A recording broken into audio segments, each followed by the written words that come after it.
Assalamualaikum warahmatullahi wabarakatuh. Mimin sekarang mau ke daerah kota Purwakarta dulu ya guys, temen. Oke, lanjut saja ceritanya. Bab 257 menghilang. Mowuyu tercengang. Dia tidak ragu dengan kata-kata terakhir Chu Chen. Akan mudah bagi Tuan Muda Jiuxuan untuk membimbingnya ke Jiuxuanmen sendirian.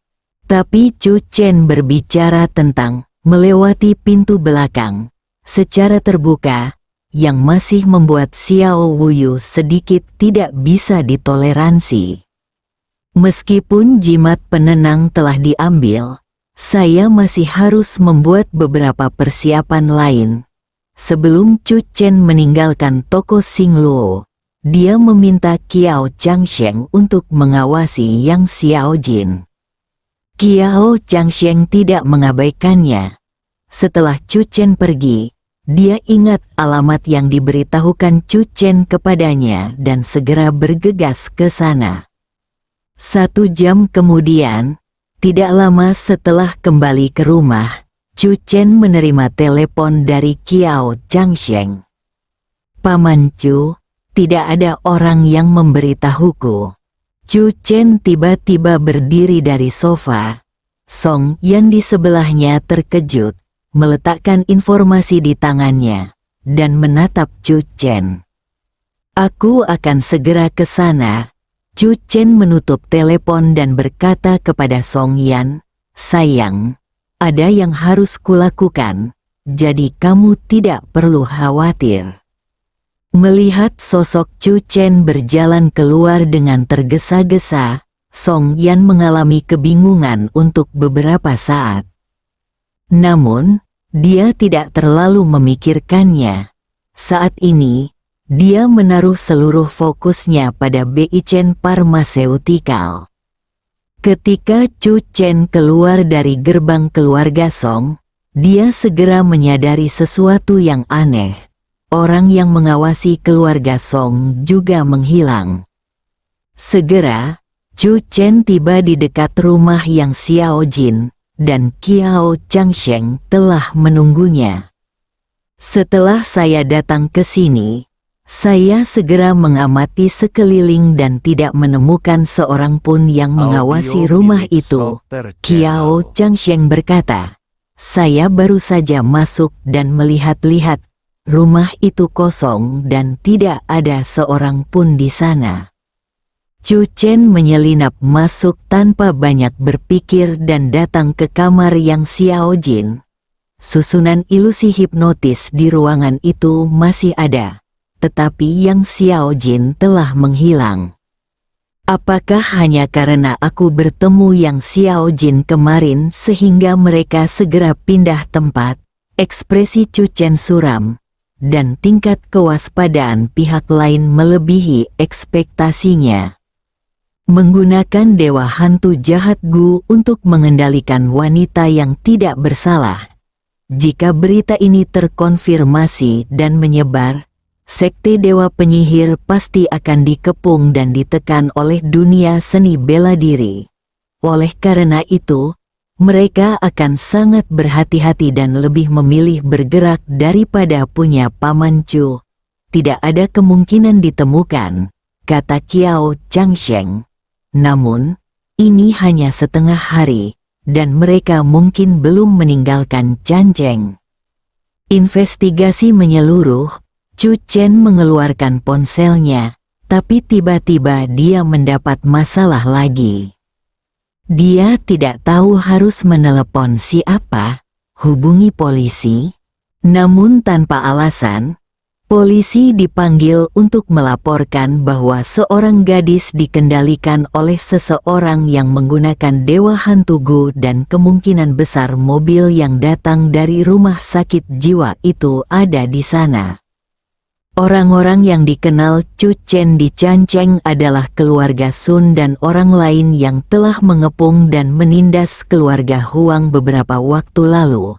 Tetapi orang-orang ini memiliki energi di kawasan bisnis, dan tampaknya mereka tidak dapat membantu banyak jika mereka menemukan seseorang.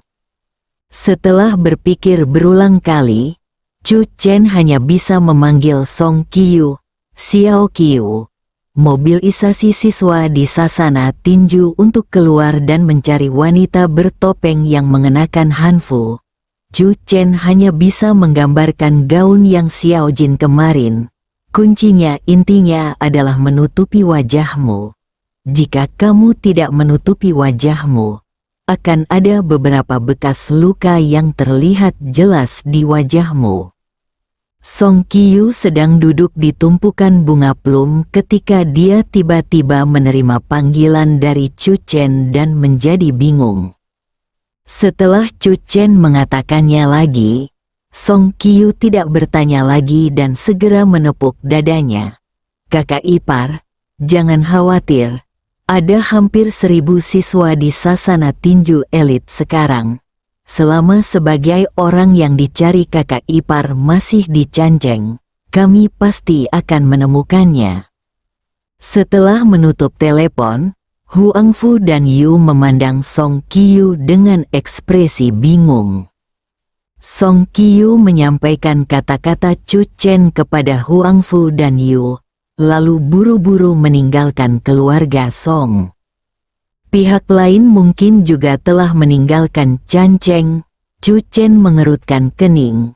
Dia meminta para siswa dari sasana tinju elit Song Qiu untuk keluar.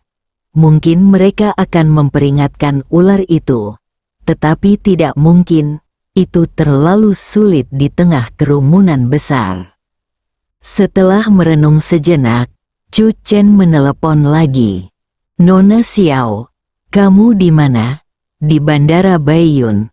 Xiao Lang mengenakan kacamata hitam dan berkata, saya baru saja bersiap untuk melewati pemeriksaan keamanan dan pergi ke Xiacheng.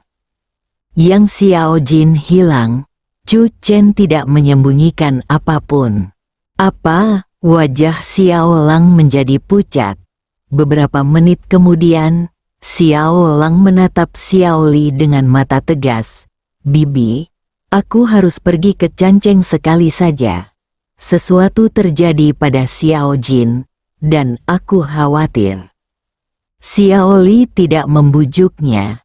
Tidak apa-apa untuk menunda keberangkatan selama 1 atau 2 hari.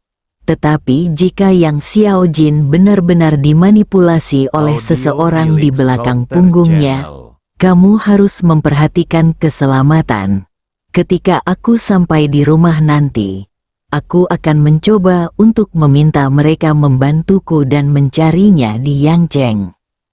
Xiao Lang keluar dari bandara, menghentikan mobil, dan langsung menuju Canceng. Chu Chen tahu bahwa Xiao Lang akan datang dan telah menunggu di rumah yang Xiao Jin. Kiao Changsheng sedang berjalan di sekitar rumah, mengamati tersangka yang mungkin muncul di dekatnya. Xiao Lang buru-buru membuka pintu dan masuk dengan ekspresi campur aduk. Chu Chen, apa yang terjadi? Kenapa Xiao Jin tiba-tiba menghilang? Aku terus menelepon nomornya tetapi tidak bisa tersambung. Dia dibawa pergi. Chu Chen berkata, kamu adalah temannya, dan orang-orang di belakang yang Xiao Jin juga pasti mengetahuinya. Jadi atas namamu, kamu meluncurkan beberapa pemberitahuan orang hilang di Canceng. Kehati-hatian pihak lain di luar dugaan Chu Chen, dan Chu Chen hanya bisa berharap Xiao Lang dapat membingungkan mereka dan membuat mereka berpikir bahwa hanya Xiao Lang yang sangat ingin menemukan yang Xiao Jin. Setelah Xiao Lang membuat beberapa panggilan telepon dengan tergesa-gesa, dia menjadi sangat cemas. Mengapa dia tiba-tiba dibawa pergi? Xiao Jin tidak pernah keluar. Xiao Lang tiba-tiba berhenti dan menatap Chu Chen. Kamu tahukah kamu apapun? Chu Chen merenung sejenak dan berkata, saya curiga yang Xiao Jin dikendalikan oleh kekuatan jahat di belakang punggungnya, termasuk kebutaan yang Xiao Jin. Juga karena kekuatan jahat itulah dia tidak menjadi buta sejak kecil. Wajah Xiao Lang berubah drastis, sesuatu yang tidak pernah berani dia bayangkan. Ngomong-ngomong, jika memungkinkan, cari dia di area Yangcheng, kata Chu Chen. Bibi sudah mengurus masalah ini. Hati Xiao Lang menegang. Chu Chen, ayo jalan-jalan juga. Chu Chen mengangguk.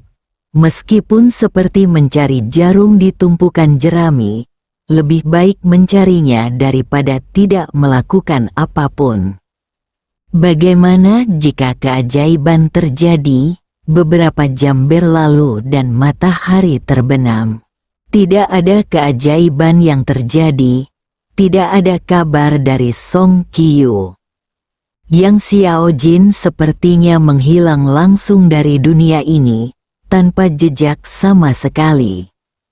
Chu Chen dan Xiao Lang kembali ke rumah Yang Xiao Jin. Ngomong-ngomong, apakah kamu tahu hari ulang tahun Yang Xiao Jin? Chu Chen bertanya tanpa sadar. Xiao Lang menggelengkan kepalanya dengan bingung. Chu Chen menjelaskan, saya juga berencana meramal nasibnya. Xiao Lang tidak berdaya. Bahkan sampai sekarang, Chu Chen masih mempercayainya. Hidup Xiao Jin terlalu sulit. Xiao Lang menghela nafas. Sangat sulit bagi kami untuk mencari tanpa tujuan seperti ini untuk menemukan Yang Xiao Jin. Chu Chen berkata, mereka hanya bersembunyi di komunitas, dan kami tidak bisa masuk dan mencari. Hati Xiao Lang terus tenggelam. Apakah tidak ada jalan lain?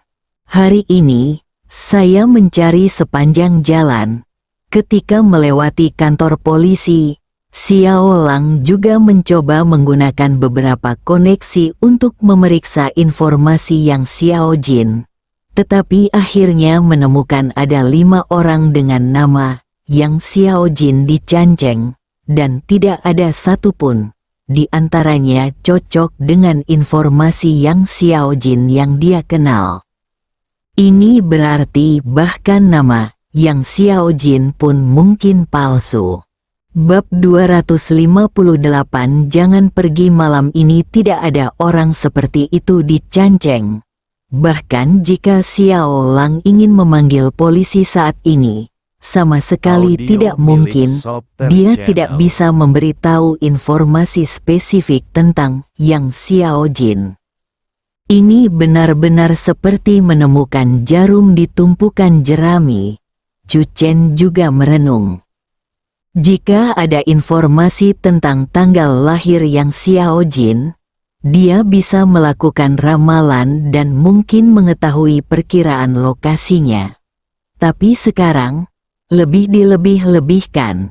Bahkan jika Yang Xiao Jin ada di rumah sebelah mereka, mereka tidak akan tahu dia. Xiao Lang tidak punya pilihan selain menatap Chu Chen. Kamu harus menemukan cara untuk menyelamatkan Xiao Jin, aku mohon.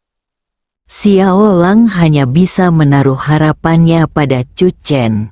Pada saat yang sama, satu-satunya hal yang dia senangi adalah dia membawa Chu Chen sepanjang jalan kemarin dengan cara yang kejam. Jika kita tidak dapat menemukan jarum di tumpukan jerami, satu-satunya cara yang bisa kita lakukan sekarang adalah menunggu dan melihat. Xiao Lang bingung, mengapa menunggu dan melihat? Jaga rumah ini. Chu Chen mengangkat kepalanya dan melihat sekeliling. Pihak lain memenjarakan Yang Xiao Jin di tempat ini selama beberapa tahun. Jika mereka mengungsi dengan tergesa-gesa hari ini, mereka pasti akan meninggalkan petunjuk. Misalnya, masih ada jejak di kamar Yang Xiao Jin di lantai atas, rangkaian ilusi yang menghipnotis. Semakin lama kita tinggal di sini, semakin besar kemungkinan pihak lain akan menjadi cemas. Begitu seseorang mendekati rumah ini, kita akan dapat mengikuti mereka dan mengikuti petunjuknya. Kalau begitu kita akan tinggal di sini malam ini, Xiao Lang berseru, dan tiba-tiba sepertinya menyadari sesuatu lagi.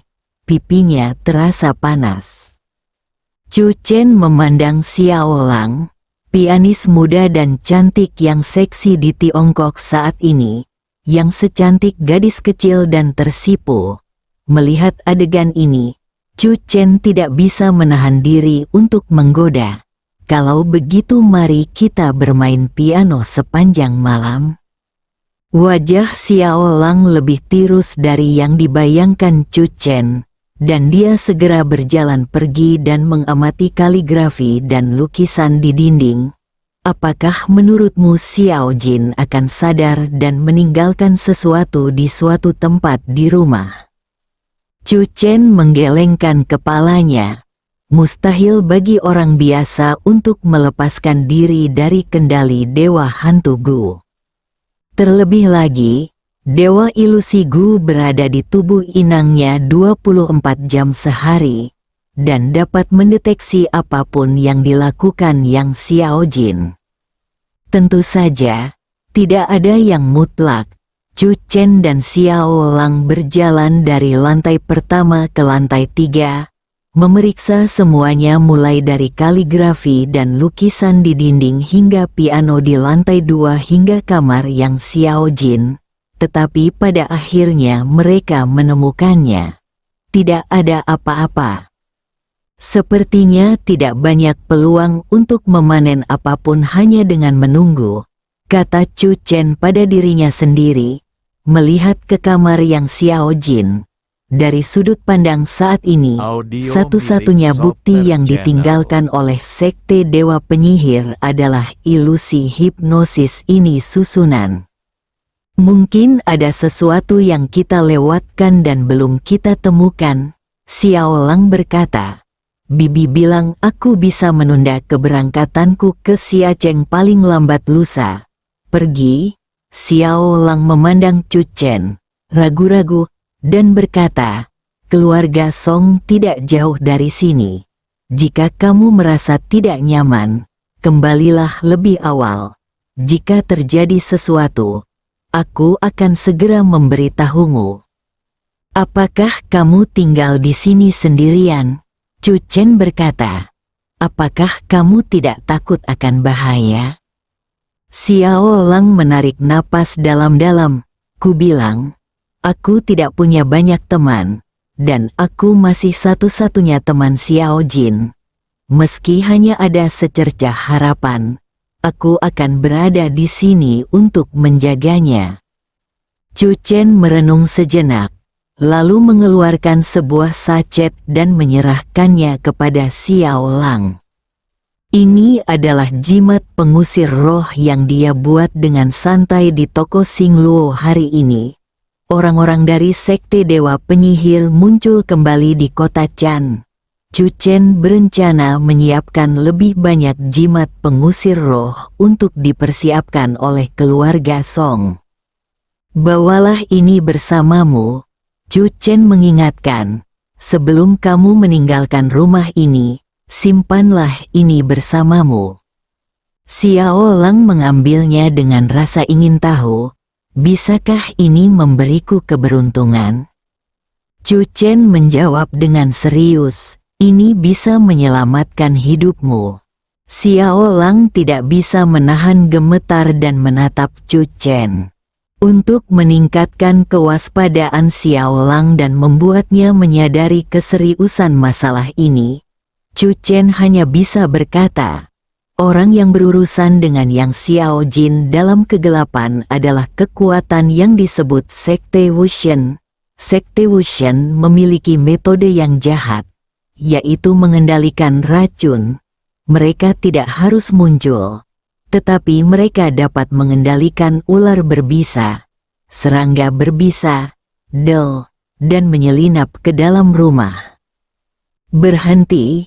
Rambut Xiao Lang berdiri tegak, seluruh tubuhnya merinding, dan suaranya bergetar, kamu, berhenti bercanda. Apa yang saya katakan itu benar, Chu Chen berkata. Tapi jangan takut, jika Anda membawa sachet ini, jika racun muncul, racun itu tidak akan datang dalam jarak 2 meter dari Anda. Xiao Lang tanpa sadar mengepalkan bungkusan itu di tangannya, dan tidak bisa tidak membayangkan pemandangan itu di benaknya. Wajahnya menjadi pucat.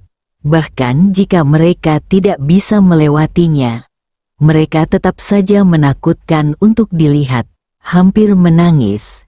Dia sudah dewasa sejak dia masih kecil. Yang paling aku takuti adalah benda beracun seperti ular dan serangga. Secara tidak sadar juga memberitahu Xiao Lang bahwa Chu Chen jelas tidak bercanda. Dan suara Xiao Lang bergetar. Bagaimana jika beberapa dari mereka tidak takut dengan sachet ini? Chu Chen terdiam sejenak. Mata Xiao Lang sangat lebar. Benar-benar akan ada. Xiao Lang semakin panik. Yang dipikirkan Chu Chen adalah jika lawan mematahkan jimat pengusiran roh, maka racunnya tidak lagi takut pada bungkusan ini. Saya bisa sampai di sini dalam 5 menit, Chu Chen berkata. Jika ada sesuatu yang beracun, segera hubungi saya. Wajah Xiao Lang tidak berwarna. Bagaimana jika kamu terlalu banyak tidur? Chu Chen, Xiao Lang telah memikirkan banyak situasi tak terduga. Dia tidak takut pencuri menyelinap masuk. Sebaliknya, jika mereka muncul, masih ada peluang untuk mengikuti petunjuk dan menemukan Yang Xiao Jin.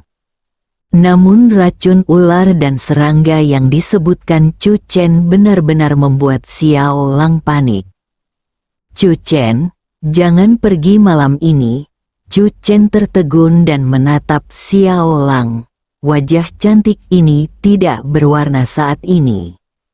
Sepertinya dia cukup membuatnya takut. Chu Chen menghela nafas. Oke, aku akan menginap malam ini. Tapi ada sesuatu yang penting yang harus aku lakukan besok. Dan aku khawatir kamu harus tinggal di sini sendirian besok.